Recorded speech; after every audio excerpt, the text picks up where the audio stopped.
तो चलो पिला मैंने वर्तमान आलोचना करबा +2 प्रथम वर्ष शिक्षा यूनिट 2 रो चैप्टर 1 जोटा कि शैक्षिक मनोविज्ञान से शैक्षिक मनोविज्ञान रो इम्पोर्टेंट 10टी फिल इन द ब्लैंक्स आलोचना करबा। देखंतु स्क्रीन आगे प्रथम क्वेश्चन नंबर 1 साइकोलॉजी शब्दटी डैश और डैश नामक दुईटी ग्रीक शब्दर समन्वय गठित। उत्तर होची साइको और logos. Question number 2 Sigmund Freud मतरे मनर डैश टी स्तर अच्छी सेगुड़िक है डैश डैश और डैश। सिगमंड फ्रॉइड मतरे मनर तीनोटी स्तर अच्छी सेगुड़िक है चेतन अर्धचेतन अवचेतन। क्वेश्चन नंबर 3 व्यवहार और आचरणर अनुकूल अनुधान हेउची मनोविज्ञान।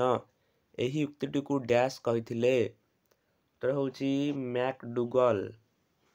क्वेश्चन नंबर 4 शिक्षा मनोविज्ञान हेउची एक वास्तव बा विधिवत विज्ञान।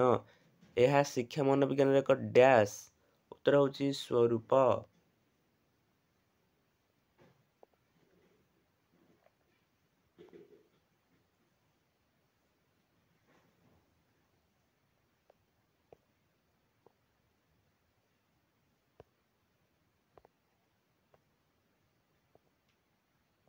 क्वेश्चन नंबर 5 शिक्षा मनोविज्ञान दुईटी परिसर होची डैश और डैश। उत्तर होची वृद्धि और विकास आ गोटे शिक्षण प्रक्रिया। क्वेश्चन नंबर 6 मनोविज्ञान सर्वशेष गृहीत संज्ञा होची यह डैश र विज्ञान। उत्तर होची व्यवहार। क्वेश्चन नंबर 7 शिक्षा मनोविज्ञान पदार्थ विज्ञान और रसायन विज्ञान पर एक डैश विज्ञान नुहे। उत्तर होची अविमिश्रित। क्वेश्चन नंबर 8 मनोविज्ञान मनुष्य व्यवहार डैश को बुझाए। उत्तर होची अध्ययन। क्वेश्चन नंबर 9 मनोविज्ञान व्यवहार अध्ययन को बुझाता बेले शिक्षा व्यवहार डैश को बुझाए। उत्तर होची परिवर्तन।